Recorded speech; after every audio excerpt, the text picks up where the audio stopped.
This conference will now be recorded. Is that I want to thank everyone for joining us this afternoon. This is West Basin's Metropolitan Water District presentation of Caucus and a special meeting of the Board of Directors.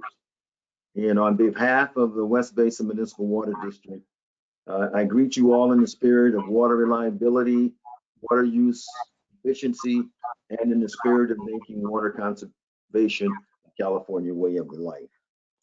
So now I will call the meeting to order. And we will have a roll call.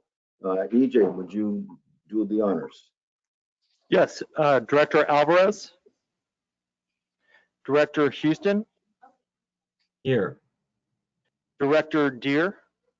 Here. Director Gray. I believe she'll be joining us in just a few minutes. President Williams. Okay, I'm here. Okay, so we'll go on, and item number 3, public comment.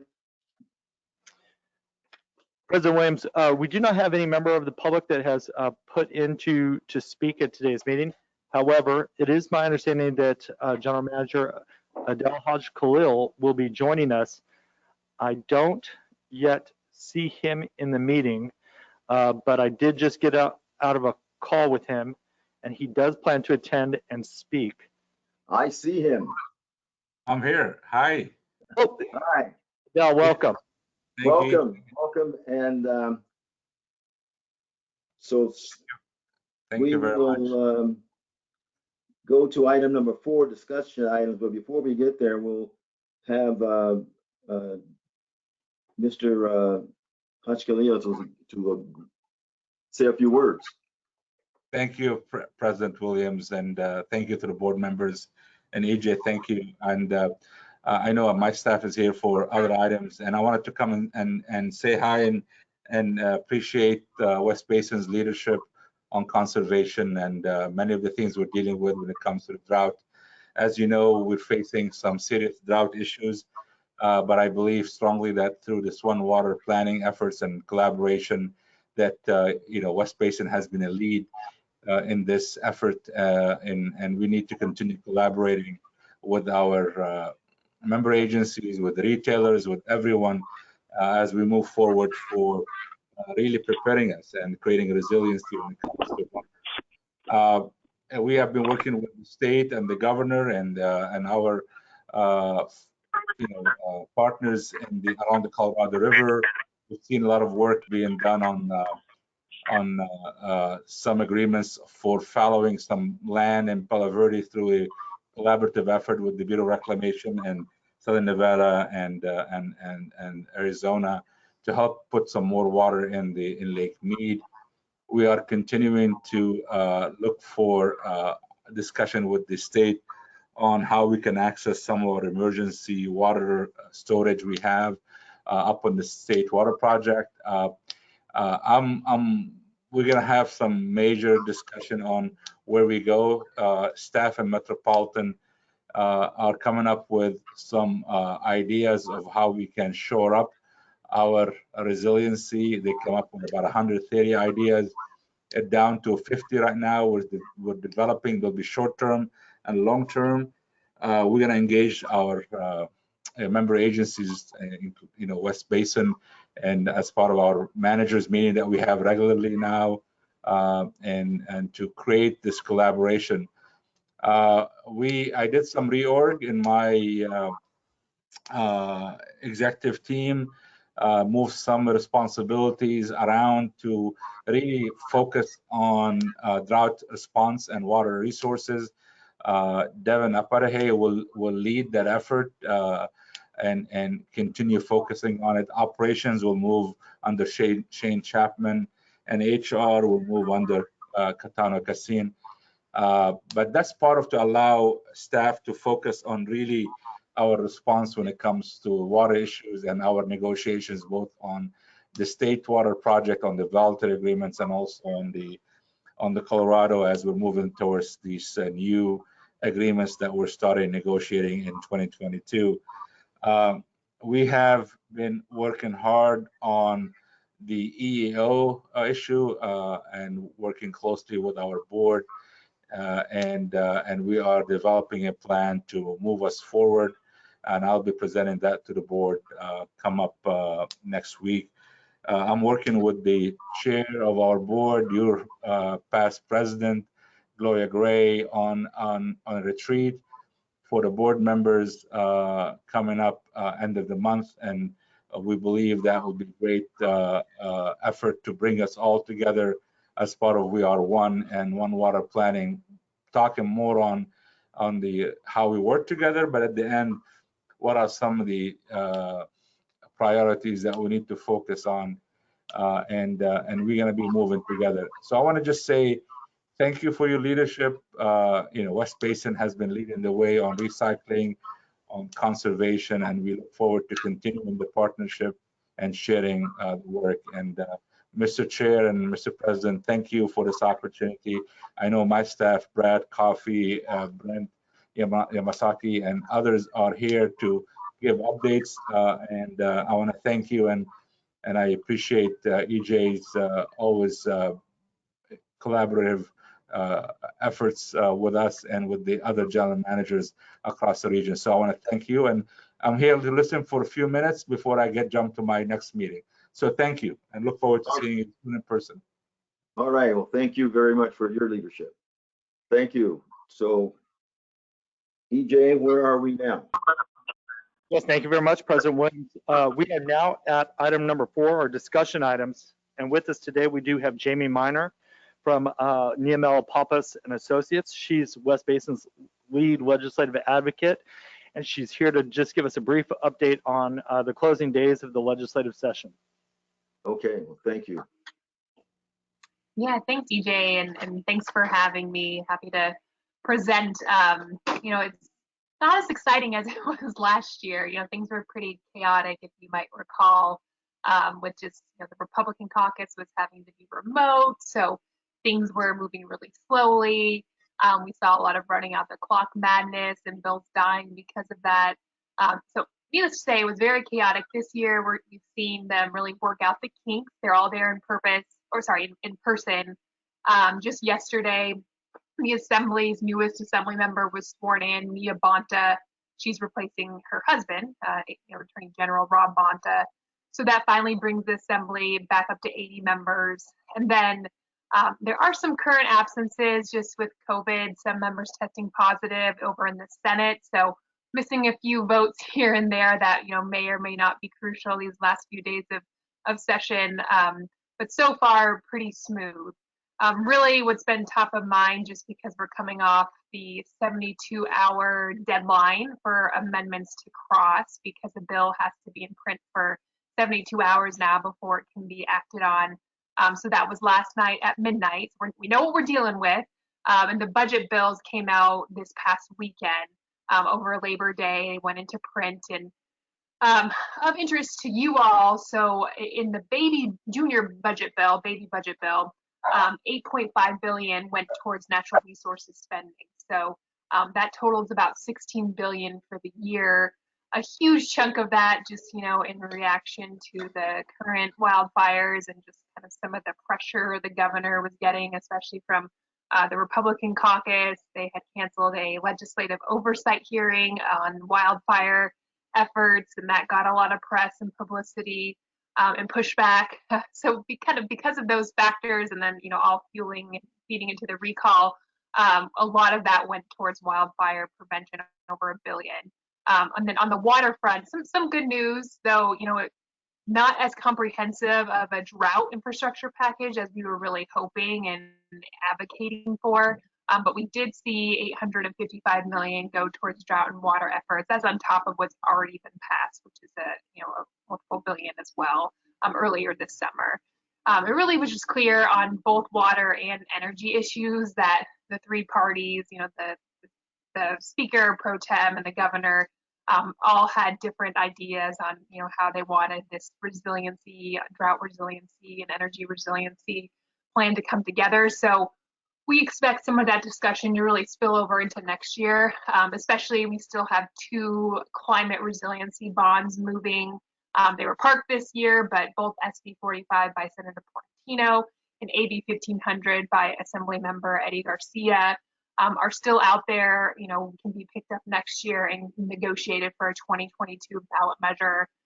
Many of you probably have already seen, we have at least one ballot initiative that's been filed as well on water infrastructure, allocating a certain amount of general fund dollars automatically to go towards water infrastructure funding. So I think that's by some Central Valley, agricultural water interests that they filed that initiative. The good news, the budget bill, what it did include is $115 million in additional funding for groundwater cleanup and water recycling projects, $120 million for the implementation of Sigma, $10 million for the State Water Efficiency Enhancement Program, so on-farm agriculture water efficiency projects, $130 million for DWR to implement flood protection measures. Then we saw quite a bit go towards conservation, habitat protection. So we saw $100 million go to the Wildlife Conservation Board for stream flows and environmental flows. We saw $165 million to go to the Natural Resources Agency for water resilience projects, and then $30 million for the Water Board on PFAS support. So that is also positive.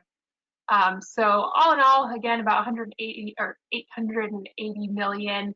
And then next year, they earmarked an additional 500 million to be rolled out in 2023 and 2024. So again, we will continue these conversations over the interim, our advocacy efforts on making sure those dollars are spent on infrastructure, water recycling, drinking water capacity, conservation, those kinds of things. And then on the policy side, we always have our budget trailer bills that accompany the actual dollars that make some policy changes. The big one was the Shutoff Moratorium that, as many of you know, for water users, for a customer that has an unpaid bill, you could not shut off their service until September 30th. That was set to expire. It has been extended to December 31st, 2021. And that also is for any community water system. So regardless if they're utilizing the state dollars that were allocated earlier this summer to go towards customer debt arrearages, that it doesn't matter. They extended it for all customers. That was really an ask by the environmental justice folks. They wanted it to be pushed out even further or indefinitely. The compromise was December 31st. In addition, there were a few. There was an interesting Sequa exemption for projects that conserve, restore, protect, or enhance fish and wildlife habitats. So we assume, these are connected to projects perhaps discussed in voluntary agreements. There was a lot of pushback in both Senate and Assembly Budget Committee hearings yesterday on Sequa exemptions for fish, but not necessarily for wildfire prevention or other efforts, housing, homelessness. So that was pretty controversial that was stuck in there, but still beneficial, and that'll help expedite some of those projects that, fingers crossed, are ultimately agreed on in the voluntary agreement. So as far as legislation, what's left, a big bill on the AB 361 by Robert Rivas on open meetings, state and local agencies, allowing agencies to teleconference, like we're doing now, for public meetings and to make their Brown Act requirements. That exemption for being allowed to meet virtually is set to expire September 30th, because that was in an executive order. We have heard that the governor does not plan to extend that executive order, so this bill is even more urgent to many communities that are still wanting to meet remotely. They added an urgency measure, which just does up the voting threshold from a 2/3, it needs a 2/3 vote in order to pass, but it also means that once signed, it would go into effect immediately. So that is set to be actually heard in a policy committee tomorrow, since it was amended significantly. And we do, get good signs, I think, from the governor's office that they'd be willing to sign it, all pending recall madness. Another bill that's still pending is SB 323 by Senator Caballero on establishing a 120-day statute of limitations on judicial challenges to water and sewer rates. This was a bill sponsored by Aqua and CMUA and a few others, and is set to pass off concurrence in the Assembly in the next day or so. So that's a win for many of those that were working on that. So kind of the drama in the last few weeks we've seen, or even few days, of bills that have died and been moved to the inactive file, so are not going to be acted on this year, and are 2-year bills. SB 222 by Senator Dodd, which would have established a water rate assistance program to provide water affordability assistance on the both drinking water and wastewater side for low-income ratepayers. There was no funding source associated with it, so that did cause some stress for some of our trade associations. They did do a letter to the Journal signaling that it wouldn't eventually be a tax and it shouldn't be construed as any sort of tax on a public goods charge on water to fund such a program. But we heard the governor did want some amendments to that, and just watching the interplay with how the arrearages funding is getting out the door. That bill was shelved last minute this week, just to keep working on and kind of seeing how it melds with what the Community Services Development Agency is doing on the arrearages front. And then another bill that was shelved, SB 480, the Metropolitan Water District, not audit bill, but requiring them to adopt rules relating to inappropriate conduct by board members, officers, and employees. That was also shelved, we assume in response to the JLAC and other efforts, internally on audits and, coming up with plans of action. So that is also a 2-year bill. And then already on the governor's desk, I know Met worked hard on this bill, AB 442 by Chad Mays, the Surfing, Mining, and Reclamation Act, allowing Met to prepare a single master reclamation plan. So a streamlining bill. That moved to the governor's desk. It is awaiting signature.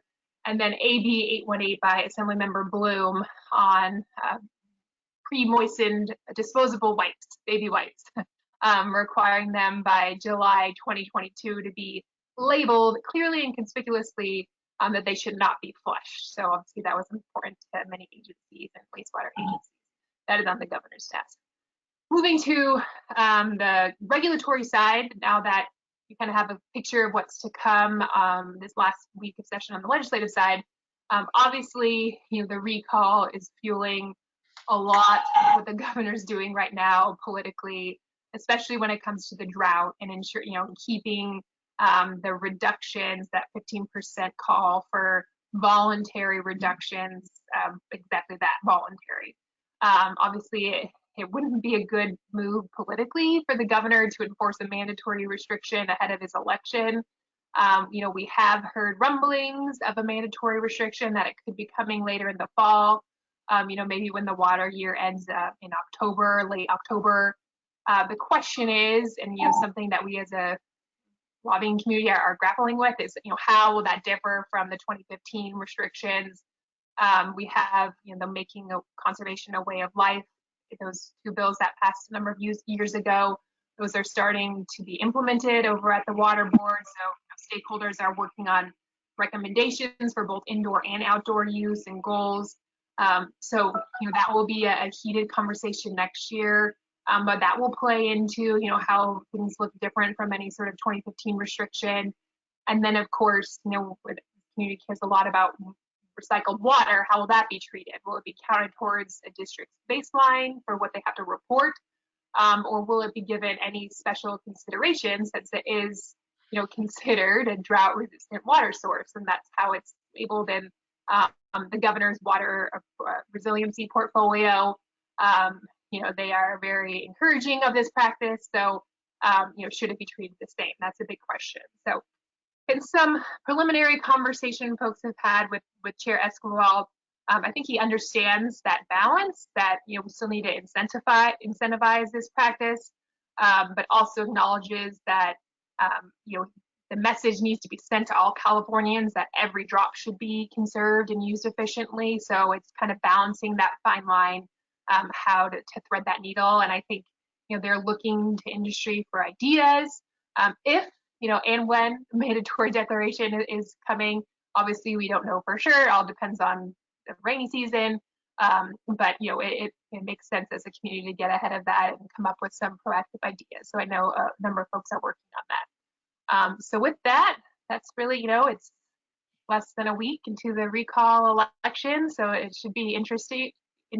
But we're kind of finding is the governor is very busy with that. It's hard for them to really weigh in with enough time on a bill to suggest amendments, to work with the author. So that's why we've seen a lot of these bills just become 2-year bills. It's just not enough time and bandwidth, just given everything he's dealing with. So I know you guys are probably all watching that closely, and as will we. And yeah, thanks for letting me join, and let me know if you have any other questions. Thank you very much. Questions? I'm looking at my monitor here, and it says there's 41 people out there, and we have no questions.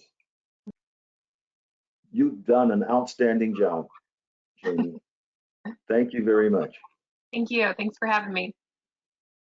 Okay, that moves us to back to EJ. Yes, thank you very much, President Williams.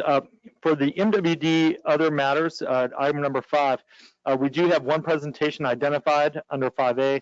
We're going to add a second one because we're lucky enough to have Brad Coffey here to give a second presentation. But let me first introduce a presentation on or an update on emerging water quality issues by Dr. Paul Raquel. He's the section manager for water quality at Metropolitan Water District, and we do have a presentation from him. Thank you. Just checking. Can everybody hear me? Yes, we can. Okay. I'm going to go into slideshow mode, and I'm going to go off camera for this.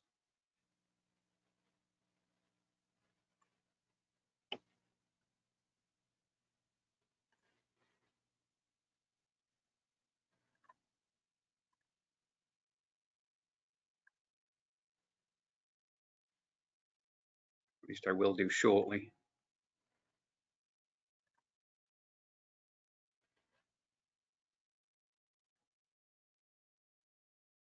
I apologize. I've temporarily lost controls of the computer. Okay, we're still good? Yes. You should now be seeing my my full title slide.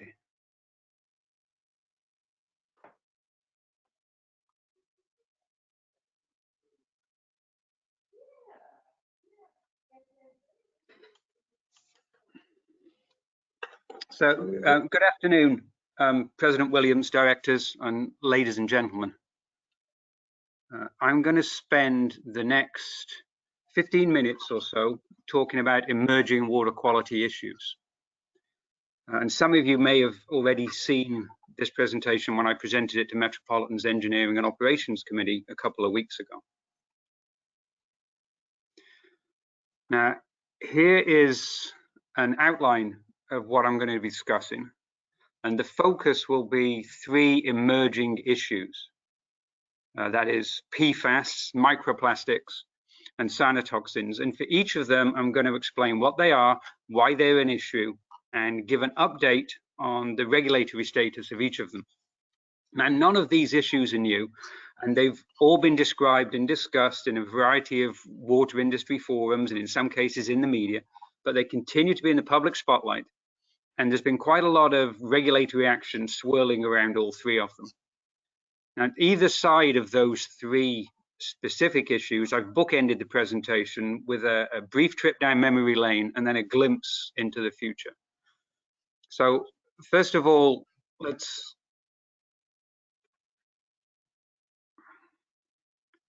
just double checking. Can everyone see a full screen, or are you getting interference on the right-hand side?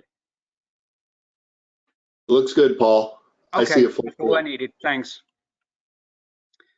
So I am Metropolitan's new section manager for water quality, and I've been on the job for, I think, just over 10 weeks. And I replaced Mick Stewart, who retired after 20 years in this position and 34 years in total at Metropolitan.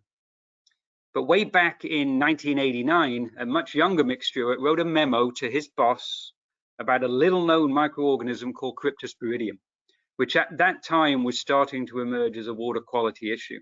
It had only been recognized as a human pathogen just a few years earlier, and the first identified waterborne outbreak was just 5 years before Mick wrote this memo. But today, I'm sure that just about everyone in the drinking water field has heard something about Cryptosporidium. A massive waterborne outbreak in 1993 woke everybody up and led to 30 years of research and regulatory action. And a lot of that activity was at Metropolitan, as indicated in the yellow text on this slide. We initiated a Cryptosporidium research action plan. We organized the first ever conference on waterborne Cryptosporidium. And it was a strong driver behind our policy of prohibiting body contact recreation at Diamond Valley Lake. And although it wasn't the primary reason for converting our treatment plants to ozone disinfection, it was an important consideration. And finally, down at the bottom there, we're evaluating treatment options at our Advanced Purification Center for regulatory acceptance of treatment technology for potable reuse, and measuring removal of Cryptosporidium is an important part of that process. So what this and the previous slide are supposed to illustrate is that today's emerging water quality issue, as Cryptosporidium was in 1989, so today's emerging water quality issue can become a major driver of regulations and change in the water industry. So how do we define an emerging water quality issue or an emerging contaminant? Typically, we get new information that requires us to pay more attention. It might be new information on the occurrence of a contaminant or new health effects data, and there might be new regulatory or legislative activity driven by this new information. If we think of all the possible drinking water contaminants that could possibly be out there, if we think of all of them as an iceberg, then the tip of that iceberg, the little bit that sticks up above the water, that's the regulated contaminants. But most of the iceberg is below the waterline, and that's where the emerging and unknown contaminants reside. We don't know how many there are, or even what some of them might be. But by studying those below the waterline, trying to identify and quantify them, and assessing their health impacts, the regulating agencies determine whether or not they will float above the waterline and be added to the tip of that iceberg as a regulated contaminant. Now I'm going to focus on the first of the three issues or contaminants that I want to talk about. And I'm going to start with perfluoroalkyl and polyfluoroalkyl substances, or PFAS for short. PFAS chemicals, they're a large group of chemicals that were first developed in the 1940s. And because they made life easier and more convenient, some people thought of them as miracle chemicals. They resist stains, oil, and water, and were widely used in carpets and fabrics, cookware, non-stick cookware, food packaging, paints, personal care products, and firefighting foams. So how can you not like such useful chemicals? They were everywhere. But towards the end of the century, it's the last century we're in, we started to realize that there may be a downside to these miracle chemicals. They're very stable once they get into the environment. And so rather than miracle chemicals, they're now called forever chemicals. The two most commonly used compounds, abbreviated as PFOA and PFOS, were subject to a voluntary phase out starting in the early 2000s. Now, these chemicals can enter water supplies from a variety of sources, including industrial discharges and stormwater runoff from sites where they were used or produced. And they have been detected in some groundwaters throughout California, including here within Metropolitan Service Area. The map on the left shows about 800 sites that have been ordered by the state to monitor for PFAS because of the potential for contamination. And the reason that all this matters is that some PFAS chemicals can be harmful and cause a variety of health problems of different severities. But the truth is we need more human health data before we can fully assess the impact of these chemicals in water. Now, the two most widely used compounds, PFOA and PFOS, have not been detected in Metropolitan source or treated waters.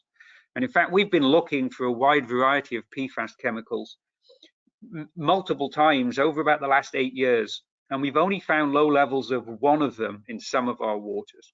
So we've occasionally detected trace amounts of perfluorohexanoic acid, but this particular PFAS is not considered to be toxic or harmful, unlike some of the others. Now, there's currently no regulations governing PFAS in drinking water. At the national level in 2016, EPA issued a health advisory of 70 nanograms per litre for PFOA and PFOS combined. In California, notification levels and response levels have recently been developed. Now, it's important to note that response levels and notification levels are not regulations, but they are levels at which the State Water Resources Control Board recommends that water utilities and agencies take some action. And earlier this year, at the request of the state's Division of Drinking Water, the Office of Environmental Health Hazard Assessment proposed 0.007 nanograms per litre as the public health goal for PFOA, which is low, and 1 nanogram per litre for PFOS. These proposed public health goals are now open for public comment and scientific peer review. And if they're adopted, they will trigger the process of developing maximum contaminant levels, or MCLs, at which point they will become regulated in drinking water. And then that last bullet there just refers to the map on the previous slide, where the state has mandated monitoring of various facilities. That's the 800 sites that could be contaminated with PFAS. Now I'm going to move on to microplastics. The state has a quite long and technical definition of microplastics, but it can be summarized as small pieces of plastic between 1 nanometer and 5 millimeters in size.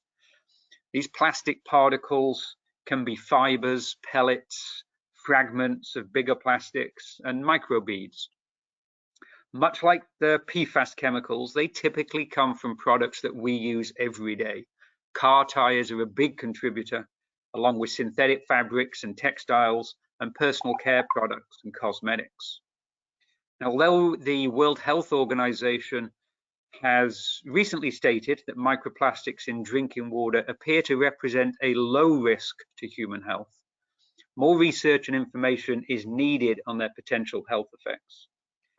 Now, fortunately, water treatment processes are typically effective at removing microplastic particles, but it is fair to say that the science on microplastics is still developing, and there's a lot more that we need to know. As with all potential contaminants in water, we need to have methods to detect them. Detection methods for microplastics still need work, however. There are no standardized or validated sampling and analysis methods, and the often inaccurate results can cause confusion. So to try improving these detection methods, the State Water Resources Control Board funded a large study to evaluate a variety of methods. And the results of that study are now being used to design the state's planned monitoring program. Now, if we look at the regulatory environment around microplastics, as with PFAS, there are currently no regulations governing microplastics in drinking water. Legislation has been passed in California that restricts use of certain types of microplastics and to develop a statewide strategy for dealing with them. Senate Bill 1422 gave the Division of Drinking Water a clear direction on addressing microplastics in drinking water, starting with adopting a definition of microplastics. And that's the rather lengthy definition that I summarized as one short sentence previously. Now, by this July, so by July 2021, the State Board was supposed to have settled on a standardized analytical method and a process for certifying analytical labs to detect or monitor microplastics. But this is pending while the state reviews the methods that could be used for the monitoring based on the evaluation study that I mentioned on the last slide. So my final example of an emerging issue is cyanotoxins. I've given many presentations on cyanotoxins over the last 8 years, and within the water industry and the regulating agencies, there's been a lot of discussion and also a lot of research going back many years. So cyanotoxins, or the issue of cyanotoxins, is not new. They've been emerging for quite some time, but it's still not clear where we will land on this issue with respect to cyanotoxins in drinking water. Now, cyanobacteria are naturally occurring photosynthetic bacteria. They're found in all bodies of water. But under the right set of conditions, the right combination of conditions, they can grow and multiply and form large blooms in lakes and rivers. The top photo on the right is a microscopic image of individual bacterial cells, while the other two photos show how these tiny microscopic cells can grow and produce huge blooms, turning entire lakes and bodies of water green when the conditions suit them. Importantly, they are not contaminants. They are naturally occurring, they're part of the natural world. But some of these cyanobacteria can produce taste and odor compounds like MIB and geosmin, and a few of them can produce toxins, which we call cyanotoxins.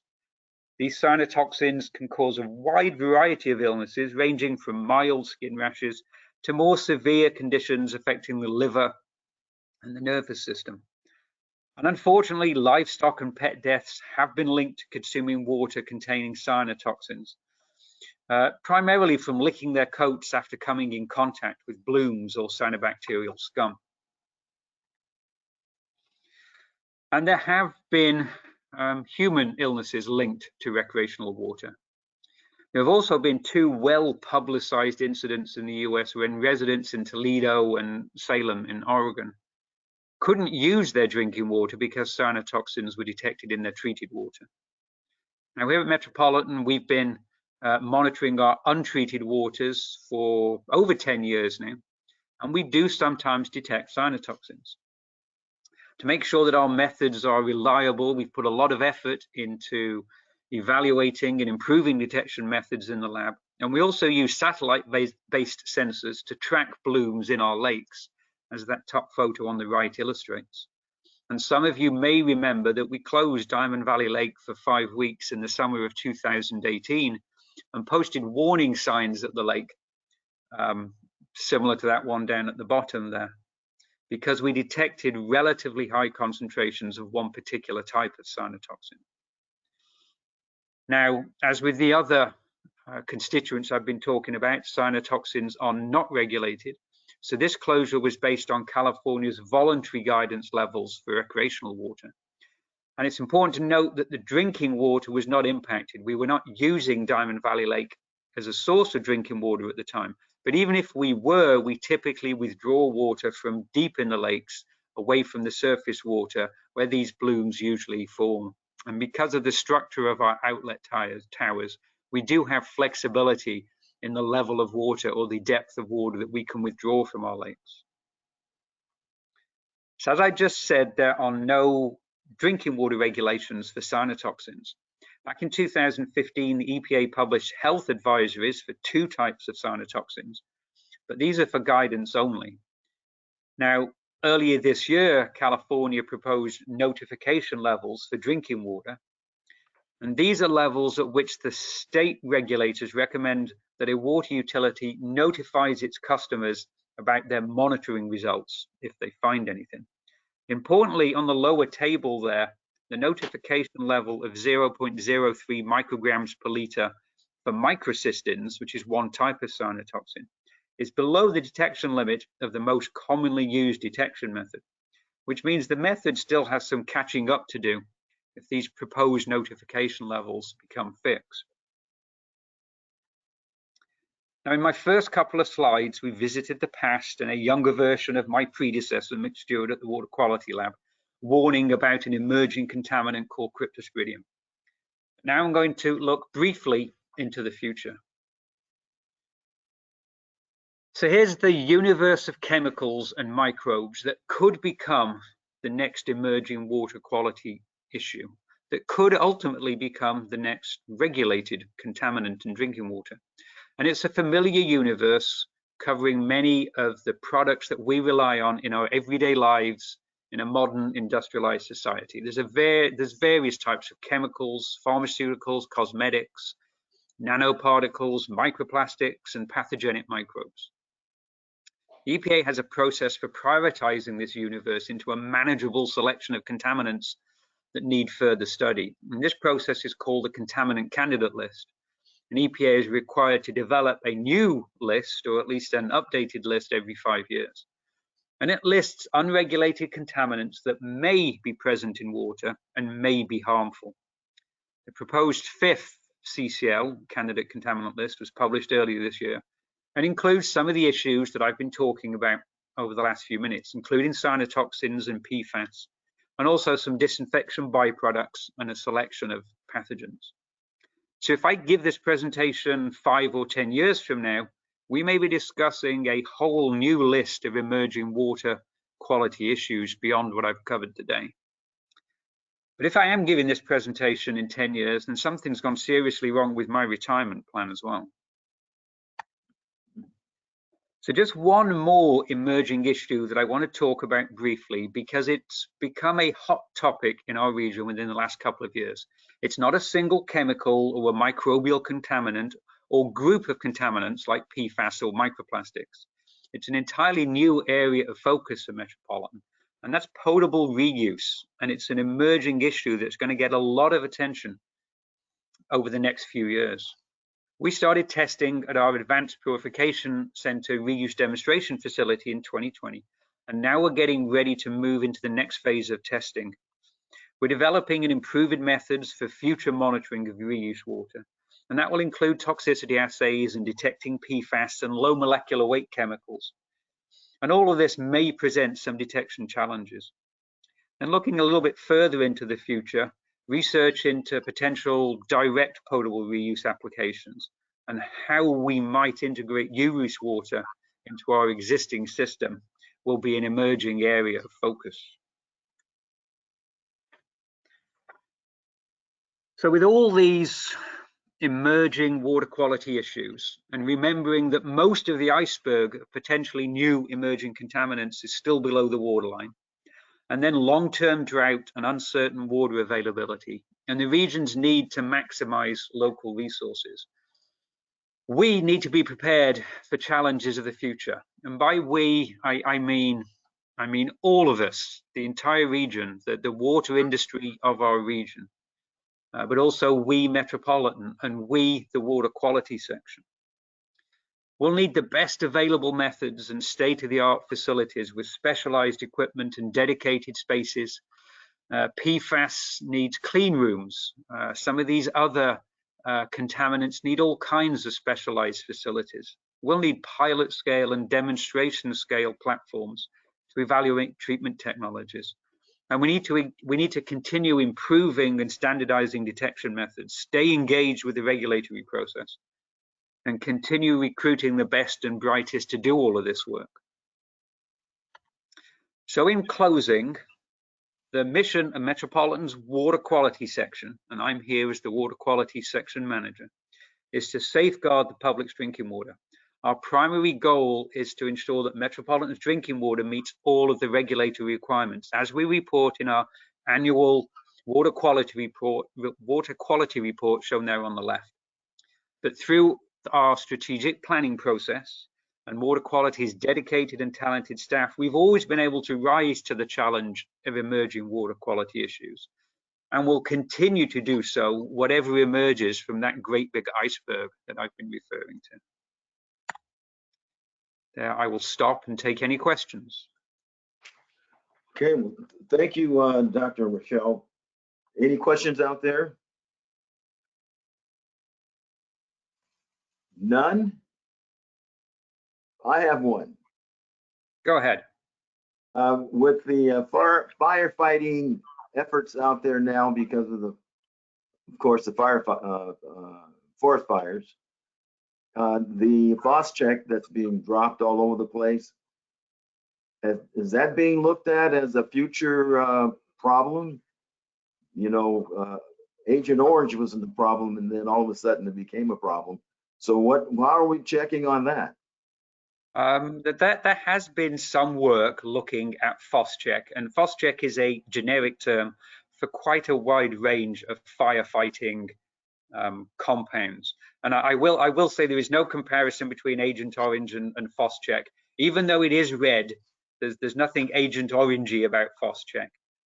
The primary concern with PhosCheck is that phosphate is one of the components. Now, there's different types of chemical formulations, but if the phosphorus-based PhosChecks get into surface waters, then phosphorus is one of the primary nutrients that cyanobacteria need to grow and bloom, and then can lead to cyanobacterial problems such as taste and odor problems, and potentially cyanotoxin problems like I was talking about.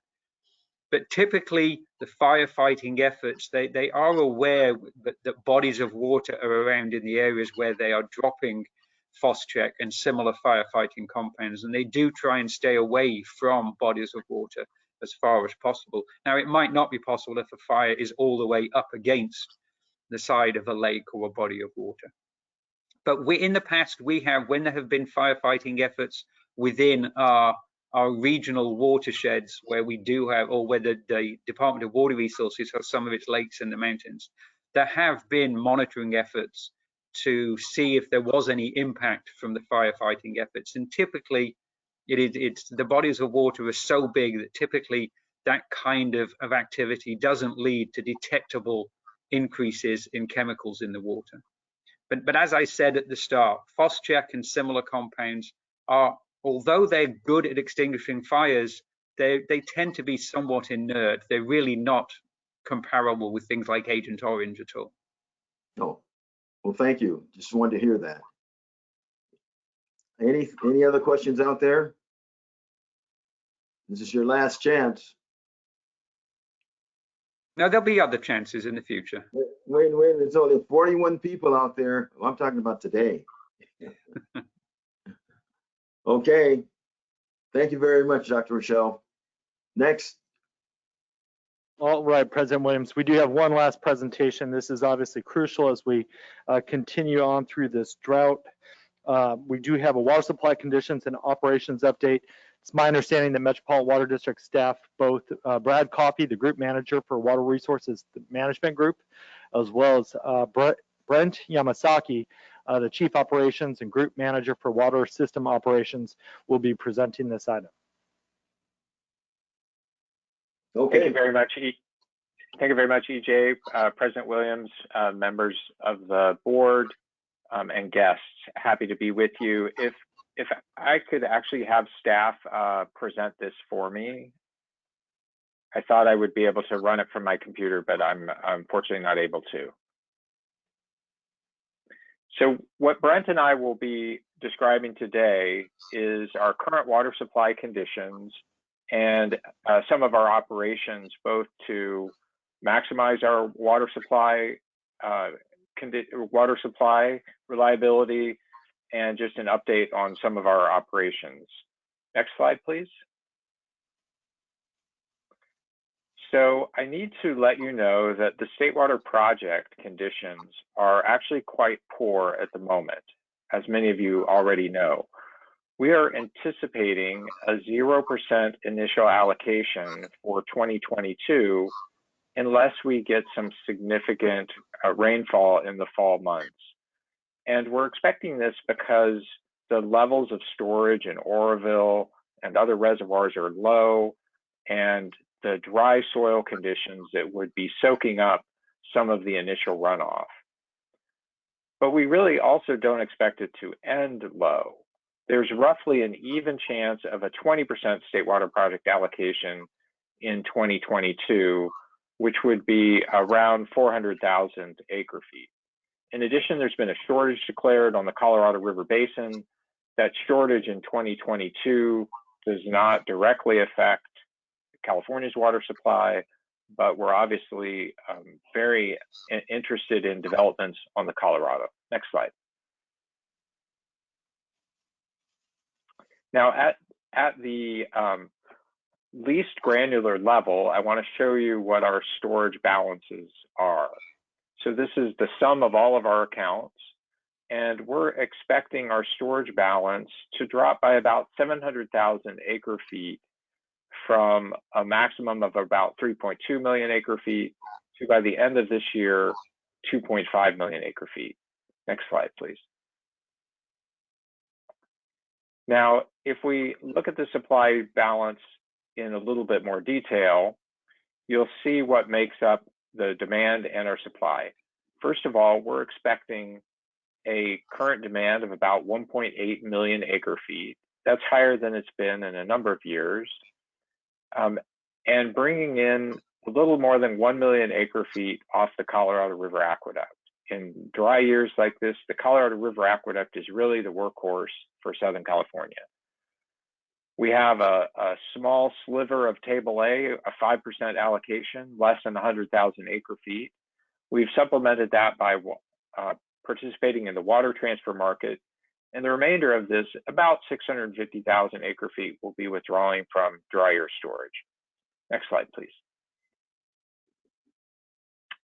Now, the WISDOM plan, it stands for Water Surplus and Drought Management Plan.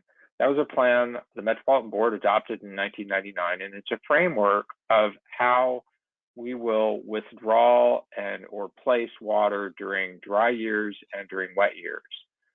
So we have a number of standard actions within our portfolio, and we're operating nearly all of them. We're purchasing about 43,000 acre feet of water transfers. That water has to move across the delta, and there's about 25 or 30% losses. So we're expecting about 30,000 acre feet after those losses. That's through the State Water Contractors Buyer Group and the Yuba Accord supplies. In addition, we're withdrawing from drier storage and also operating some of our exchange programs, looking at creative ways to be able to pull any water from storage that we can this year. Next slide. So in addition to the WISDOM actions, there's actions that we're calling extraordinary drought actions. And these are really kind of operational actions that go beyond withdrawing from normal storage accounts. For example, on the second row here, you see DVL to mills. So for the first time ever, we've partnered with the Department of Water Resources to move water backwards through a Department of Water Resources pipeline to bring water from Diamond Valley Lake to serve the mill's service area. That takes the entire mill service area off of the State Water Project system. In 2021, we're expecting between 40 and 50,000 acre feet, and in 2022, a savings of about 50 or 60,000 acre feet. Now, this is really a transfer and storage, so instead of using this 50 or 60,000 acre feet of State Water Project supplies, this would be storage from Diamond Valley Lake. We also have a pumping station on that's pushing water from the Colorado side, Colorado River water, as far west as Ventura. That's about 30,000 to 40,000 acre feet for next year. And we're also considering actions that Brent will talk about in a few minutes about deferring shutdowns in order to preserve State Water Project supplies. Next slide, please. As Adele mentioned earlier in his remarks, we gathered staff across all the many different disciplines of Metropolitan, and we had a brainstorming session where we generated more than 130 ideas for extending our State Water Project supply.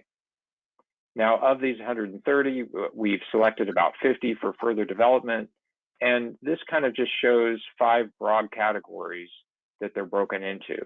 And our staff is working very diligently, and we're meeting with our member agencies and a select group of member agencies in an area of our system that's constrained to only receiving State Water Project supplies from us. And every week, every month, we're making progress in these areas. Next slide, please. Next slide. We're also coordinating at many different levels with Department of Water Resources, and there's a couple of reasons for this. First of all, the U.S. Bureau of Reclamation is borrowing supply from Department of Water Resources in San Luis Reservoir, which is the main off-stream reservoir south of the Delta. So far, the U.S. Bureau of Reclamation has borrowed 100,000 acre-feet, and we have a very strong interest, of course, in that water being repaid by the end of the year. So Metropolitan staff is working with Department of Water Resources and doing our own analysis on the U.S. Bureau of Reclamation's ability to repay that water. Now, there's a lot of different objectives that the Department of Water Resources and the Bureau of Reclamation are trying to achieve. For example, providing water later in the year for fish flows. And so this is a difficult analysis for Department of Water Resources, but they certainly know our position on the repayment. Next slide, please. Now, another area that we've been talking with Department of Water Resources about is drawing water from the southern reservoirs that's beyond our normal flexible storage amounts. As I mentioned, it's likely that the allocation will start at 0% in January, but will rise as the storms come in throughout the year. We may have a need early in the year to dip into additional storage the Department of Water Resources could provide, primarily at the West Branch and some on the Rialto pipeline. This is, if you recall that earlier graphic, kind of that orange amount of water that we call our emergency storage. So we may be, for the first few months of the year, be dipping into emergency storage, water that we consider emergency storage, and we're working with Department of Water Resources on this issue. Next slide, please. Now, another thing that we're looking at is exercising kind of the full policy of our pumping policies. So some pumping programs are limited by the water quality of the introduced water. But these pumping policies all contemplated that there would need to be a balance at times between the impact on water quality, the offsetting benefits on downstream stakeholders, and the water supply. So we're working with the Department of Water Resources to evaluate pumping programs that would not significantly affect water quality, but that may supply additional water early in the year, again, when supplies are constrained. Next slide, please.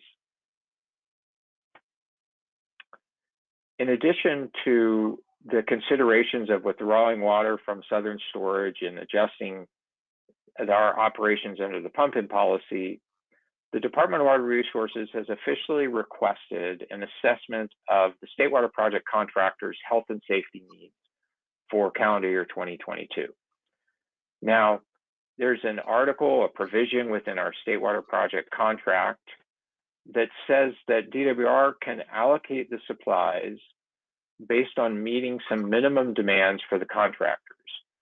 So instead of the normal allocation, either in 5% increments or between municipal and agricultural uses, the department has flexibility to be able to provide water for health and safety needs.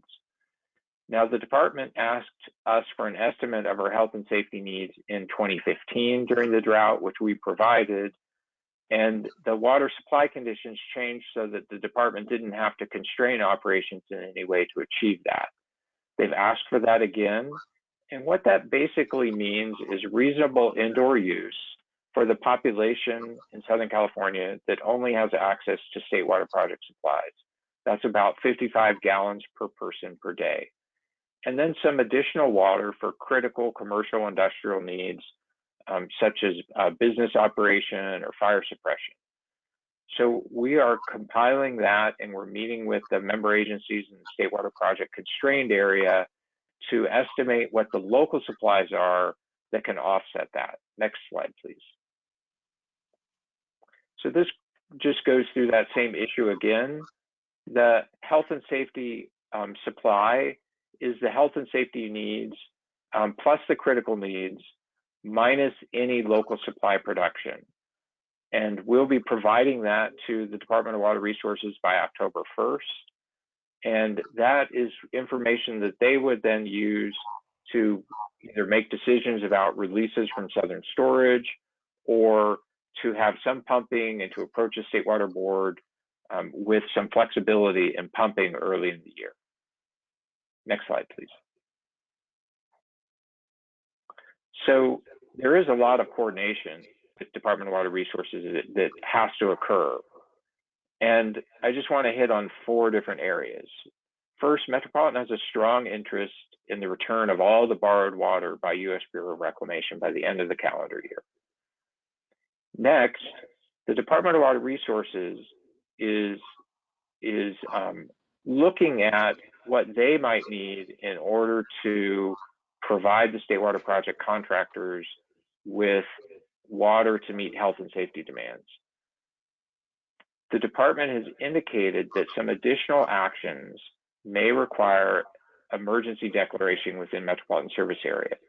So I want to just let you know that in the coming weeks and months that we may see a need for the region or an expanding drought emergency that would provide Department of Water Resources additional flexibility to exercise storage and other programs that the region has been paying into with Department of Water Resources, but which they need some additional flexibility that maybe need an emergency declaration. And next slide, please. So that kind of concludes my remarks on the water supply. We'll transition right to Brent Yamasaki, our Chief of Operations, and then Brent and I can handle any questions. Just one moment before you start there. We are at 1:32 at this point. We're supposed to conclude, I think, at 1:30. So how are we doing, EJ, on the time situation? Well, I think based off the report that we have related to the water supply conditions and operations, this was a crucial item. We did understand that we might go over. Obviously, we were lucky enough to have Adele join us. So I would ask maybe if we could ask Brent to move through his presentation as quickly as possible. I think it would be helpful. And then, of course, for those that are not able to continue on, they can drop off and we'll make sure that we email out the materials. Okay, then. Those who can stay, thank you very much. Those of you who have to leave, we understand, but we want to hear the rest of the presentation, so if you can go ahead. Thank you. Yeah, I'll make it quick, 5 minutes or less. So thanks, EJ, thanks, President Williams, and everybody. Good afternoon. So first slide, or the next slide. You're probably aware that we're doing everything we can in Metropolitan system to maximize the delivery of Colorado River water, given the low State Water Project supplies that Brad talked about. I did want to highlight something. We've really exercised the system flexibility in Met system, but member agencies are also stepping up and doing what they can to switch off of service connections that they have that take State Water Project water and switching that to call a different connection that might take Colorado River water. And LA and Eastern MWD have been doing that for a little while, but I also wanted to give a shout out to West Basin and Three Valleys as 2 agencies that recently started doing the same. Every little bit helps, so we appreciate your help with taking more Colorado River water to help us preserve State Water Project. So next slide. So DWR recently found Quagga mussels in Castaic Lake, and this was in August. There weren't many. It was 1 confirmed adult male live mussel and some dead shells. There's no evidence of reproduction, no veligers. These are the larvae of the Quagga mussels were found, which is pretty amazing because DWR has dropped the level in Castaic Lake by about 80 feet, which exposes a lot of shoreline, so they can do some seismic upgrades to their outlet tower that were scheduled. So there's a lot of shoreline that's exposed. DWR has looked at all of it, and they haven't found any more mussels. So what this does is this has DWR as well as Metropolitan doing additional investigations to see what the extent of the Quagga mussels are in Castaic Lake. So next slide. So we're coordinating with DWR. We're also reaching out to the member agencies that are affected by the Quagga mussels from the West Branch, that's Castaic Lake. Fortunately for just about all the agencies, most notably West Basin, when you take water, that state water project that's treated at the Jensen treatment plant, the Quagga mussels don't make it past our treatment process. So there's really no change, no issues. Also, if you'll recall, they found some Quagga mussels about 5 years ago in 2016 in Pyramid Lake, which is just upstream of Castaic. And those were just a few mussels found there. And again, no proliferation, not like the Colorado River. We think it's likely because of the lower levels of calcium in state water project water. It's just not conducive to the massive spread of Quagga mussels. But we're going to keep a really close eye on this.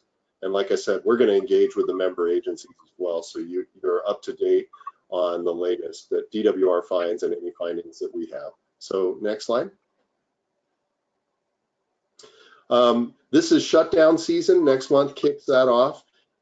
We work really hard to publish a shutdown schedule that encompasses the whole year, upcoming year in detail, and then a 3-year look ahead. And we couldn't do this without the collaboration and working closely with the member agencies. So we really appreciate that. It's going to be a busy shutdown season. There's 17 major shutdowns. Next slide, please.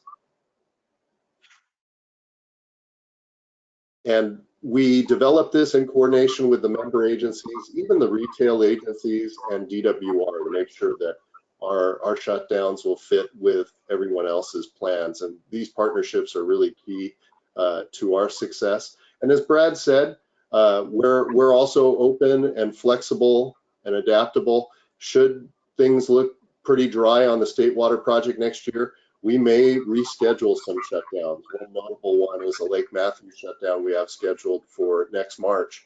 If state water project is in short supply, we may consider not doing that shutdown or just rescheduling it for a different time. And the next couple of slides just show pictures of where the shutdowns are, some of the major ones, and some pictures of last year's shutdowns. But I'll conclude now just to kind of keep us on schedule. So thank you very much. Happy to take any questions. Thank you, Brad. And Brad, how about it, folks? Any questions out there? This will be your last chance for today.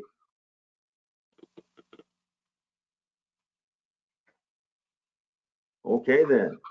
I have a question. This is Alex Rojas for Central Basin. Go ahead. I know this might sound a little crazy to ask, but I'm going to ask it anyway.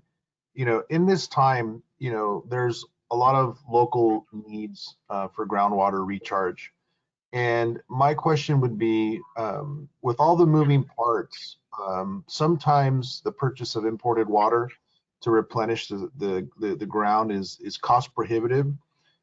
If there was, quote unquote, any water available that could be exclusively reserved for, let's say, groundwater, has there been in the past a way to maybe discount that water? So like in my situation, we would make it a really attractive for WRD to consider using imported water again for recharge purposes if by some way it was available. Because I know that to pay the full cost of it, they would rather look for other ways of doing that. But if we've got, quote unquote, any extra, have we thought of maybe discounting that to a point that makes it attractive to them to do that? And again, I know we're in a drought. I know we're trying to conserve, but you know, sometimes a situation may arise where we have some capacity to do that only for that purpose. That's just curious if that's something that might be an option. Yeah, so Alex, hi, this is Brent. Yeah, actually, we did have a discounted replenishment program for many decades. We phased that out around 2012. Part of that had to do with the less surpluses, but the other more important part was our cost of service. You know, our rates have to reflect the cost of serving the water, and so the replenishment discount and also an agricultural discount that were in effect at that time were deemed not compliant with that logic. So We do have some programs related to the other side. When we have a really wet year, we have a cyclic storage program. It's not a discount program per se, but when we have more water than we can comfortably manage by putting them in our own reservoir and our own storage programs, what we'll do is we'll make the deliveries in a wet year, and it's basically a payment plan. So over 3 to 5 years, an agency would make installment payments on the purchase of the water that was delivered in a wet year. And that's been really helpful for us to move the water when it's available, but it doesn't entail any discounts. It's sold at the price at the time the payments are made. Thank you. Great questions, wonderful, great answers. Next. I heard someone out there. Well, that brings us to item number 6 on our agenda, and that is adjournment. Thank you, ladies and gentlemen. We are now adjourned. Thank you. Thank you, everyone.